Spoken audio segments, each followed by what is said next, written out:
What is going on, guys? Alex here, otherwise known as Clash with Style, back with CWL Day 5. Now again, this is Pigs in Blankets. Massive shout out to them for letting me come over to the clan and record some videos. And in this one they unfortunately did miss out on 10 stars, but still managed to pick up that easy victory, 35-3. So this JamBi clan obviously not really in it, but let's take a look at some of our attacks against them. I do believe they did have CC troops, so someone obviously went and donated and then they decided they weren't going to take it too seriously. But we are starting off with Master here, and we will soon find out if he is indeed the master. He is opting to go for a Laloon spam attack, so no real strategy here, opting to put both Lava Hounds onto the same air defense. Not the strongest of coverage there, but these loons pushing right into the center of this base, and as a Town Hall 10, Master is able to bring so many spells into this, but he is still going to really struggle here. Now this is what makes me laugh. Master is meant to be the master, but he is struggling here. Those loons are falling to that air defense and the queen, and they are not going to be able to get through the remainder of this base. And if I pause here, what did he forget? The clan castle. So he forgot to bring his own CC troops, and they are not even maxed loons, so they are not going to be able to push through the remainder of these buildings, especially with that queen still going, still firing on them. We do indeed have 20 minions up, but the expo is up, 2 archer towers, wizard tower, air defense is going to easily take care of those balloons, and we still have a lot of defenses left up. Our queen has indeed fallen, and currently we don't even have a 2-star, it's only a 1-star. That queen is going to take out our Barb King. Is he going to be able to get through that wall and take care of her? Yes, he is. So the enemy queen has finally fallen, and we have a huge swarm of minions pushing Ian in here. Definitely going to pick up that 2-star for us. Town Hall falls, gets the 2-star, but are we going to be able to grab the 3-star? Well, you already know from looking at the start that we are going to be able to pick up the 3-star, but geez, it's going to be pretty close. Oh, and that king luckily draws the fire off that wizard tower, which is going to allow those minions to clean up the archer tower, and the king is going to save the day here, being able to pick up. Now time is going to be very, very tight here for Master, as if we look, we still have a builder hut on this right hand side. Now just as well he took out those other builders huts, because if he hadn't, this would have been a time fail. So as a Town Hall 10, I believe Master might actually be a Town Hall 9. I will need to check that one, but he does manage to pick up a 3-star, but it certainly was intense. So I just checked, and Master is indeed a Town Hall 10, so not bringing a siege machine ever also in that previous attack, which is a little bit odd, but nonetheless I'm guessing he must be a new Town Hall 10. But moving on to King Gob from Pigs in Blankets here, we're going to take a look at how he manages to pick up a 3-star against Bang Al. So we have a lovely queen walk in on this right hand side here. We managed to pull out the E-Drag from the CC. Like I said, they did indeed have clan castle troops, and that wall breaker is going to successfully bust into those compartments, and he brought an E-Drag in our CC, but unfortunately it is not going to be able to take care of the enemy E-Drag or that queen. Now that would have been very helpful if it had taken out both of them, but our queen will step up, take care of that E-Drag. It falls, and the queen is going to continue round to this left hand side. Now there is a pretty open compartment here down the right, but he is going to opt to go in from the top right. Now I'm not really sure what the thinking is behind that. Maybe he just wanted to bust in, take out a little section of that base, and then go for the spam, so he gets those bowlers in. And like I said again, it is a Town Hall 10 against a Town Hall 9, so if you don't pick up a 3-star, then shame on you, because it should be very easy. I've yet to fail on a Town Hall 9 when I'm Town Hall 10. I mean, it's shocking if you do. But King Gob luckily does pick up the 3-star, so we won't need to name and shame him. But I know there is some people, I've definitely come across plenty of people who haven't been able to pick up a 3-star against the Town Hall 9, and they don't even have Infernos. So anyway, I'm getting a bit waylaid here.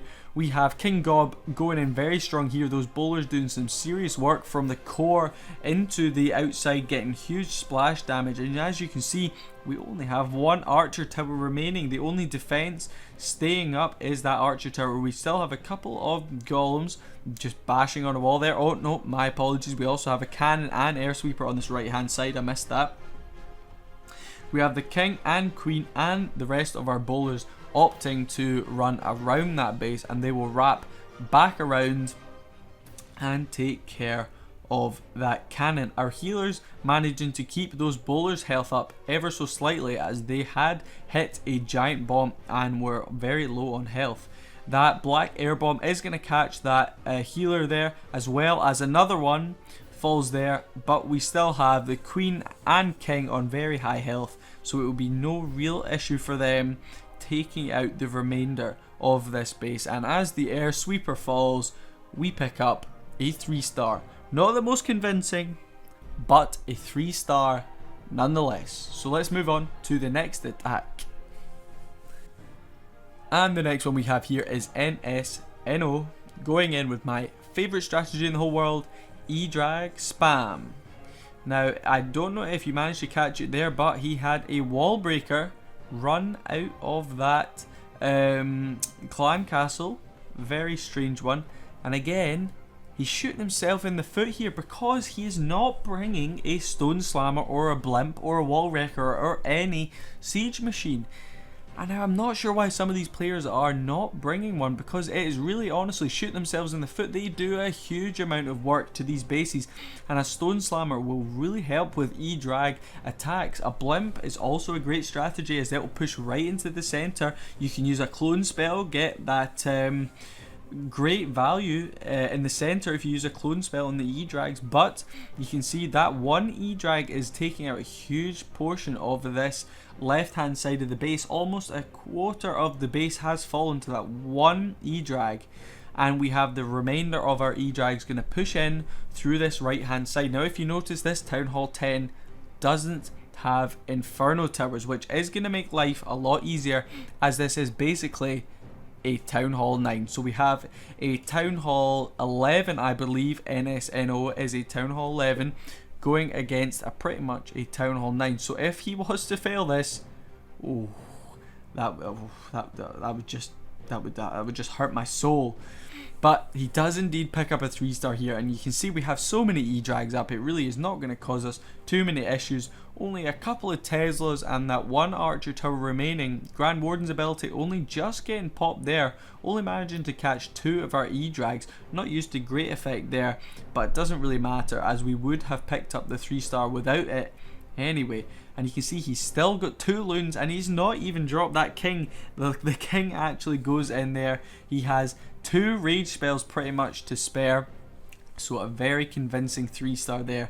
Very easy indeed. He got such great value off that first E-drag that he put in, that he really didn't have any issue.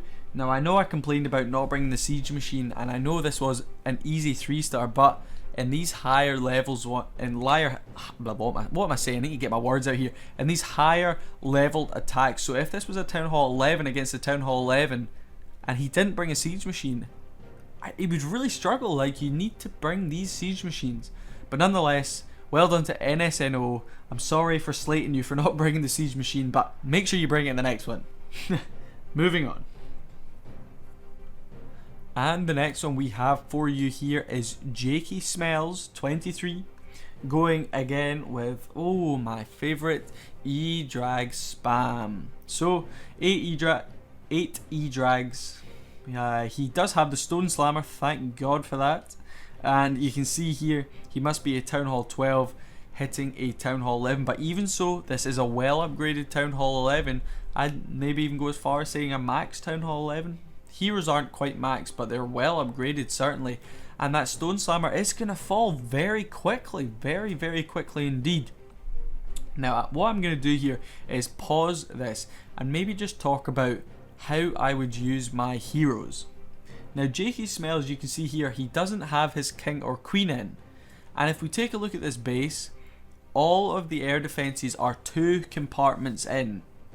Now this is going to be tricky to either queen walk or Sui heroes into, but it is a possibility.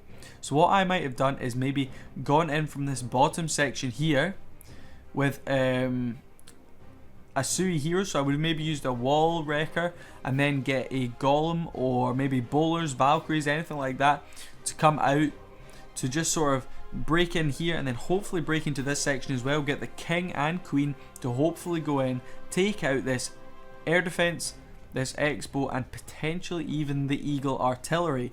Now this would be fantastic value if we could have pushed that in, and that would have meant that these E-Drags wouldn't have had to worry about this later section of the base. But we will play this and see how Jakey Smells opts to use his heroes, because heroes are such a valuable part of any attack, and not using them to their full potential is basically, like I said in the previous one, again shooting yourself in the foot. You want to make sure that they are getting used to their maximum potential. Now that Grand Warden's ability only level 6, so he's just got a level 1 ability, but it did manage to get these E-Drags to push right in through both the Inferno Towers. That Expo is going to lock onto one of the E-Drags, but we still have so many maxed E-Drags up, and that chain value is just fantastic. So they are going to be able to push through the rest of this base, and he probably wouldn't even need to drop his king and queen. We will see if he even does so. These E-Drags are starting to take a little bit of damage, so at this point I probably would have opted to get my king and queen in right on this elixir pump at the top to hopefully take out some of these defenses at the top here and here, the archer tower and wizard tower, but I'm not sure if Jakey Smells will even do that. So king and queen opt to go in from the bottom here. Not really what I would have used them for, but they are going to push up and help funnel those E-Drags to take out those remaining defenses, and as you can see, they just do such a huge amount of damage on that chain value. And as these last couple of buildings fall, we just have that elixir storage left right now. The queen's ability used, king's ability used. Probably didn't even really need the heroes in that, but like I said, if you have the heroes, you might as well use them to their full potential rather than just sort of throwing them in at the end and hoping for the best. But like I said, Jakey Smells picks up a very good 3-star here against a well upgraded Town Hall 11. And the final attack we have for you today is Beast Mode, one of our higher level players, a well upgraded Town Hall 12 against Event _010 *** from JamBi. So let's see what Beast Mode chooses to do here. I believe he takes a long time to actually get these troops in. So 3, 2, 1, and the troops are in. So we will let this go back down. So he picks up a tornado trap right at the start there. The Stone Slammer, thank God he's actually brought a siege machine, is going to go in and take out a lot of those buildings, picking up a Seeking Air Mine there, and a lot of these E-Drags are unfortunately going to get pulled off to this bottom side. So you can see one E-Drag has split off to the left hand side, which is going to help with funneling towards the end of this attack, but the majority of our E-Drags have pushed down to the bottom of this base. Now he does have a lot of freeze spells, so he is going to use these right in the core of the base, because that is where a lot of these hard hitting defenses are, and as you can see, these E-Drags are going to pick up pretty decent value through the core of this base. Maybe it would have been better saving a rage for the core of this base, but if we pause here, what is Beast Mode not used? His heroes. So again, another Pigs in Blankets player opting not to use their heroes until later on in the attack.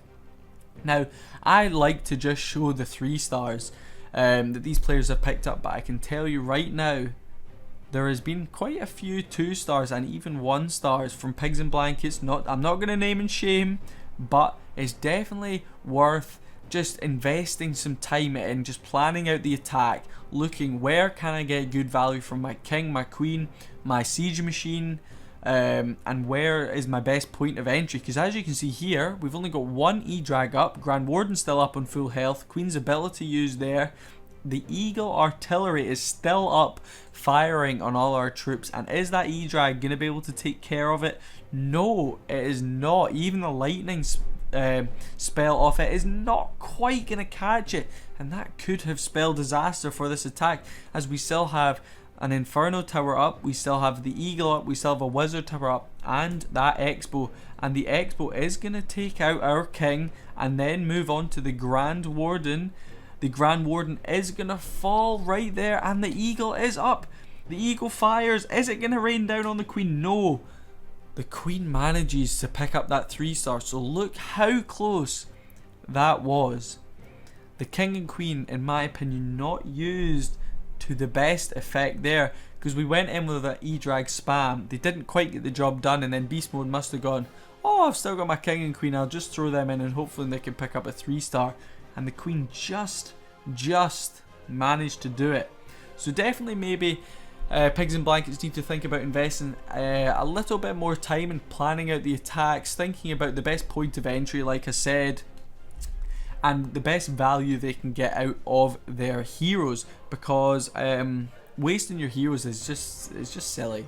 You need to make sure you're using them to good effect, taking out, if you're going in for E-Drag spam, an air defense, Eagle Artillery, the enemy Queen, Inferno Tower, anything that you can pick off with the King and Queen is always going to be helpful.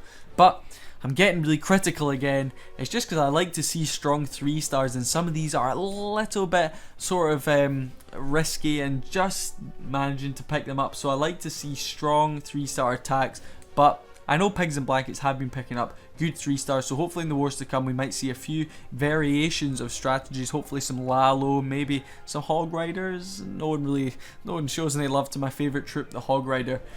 But yeah, I'll just stop blabbering on now and end this video. So thank you so much for watching, guys. Really hope you enjoyed it. If you did, leave a like, leave a comment as well. Always good to hear from you guys. Drop that subscribe as well. We are getting really close to 2,000 again. And yeah, I will see you guys in the next video. Peace.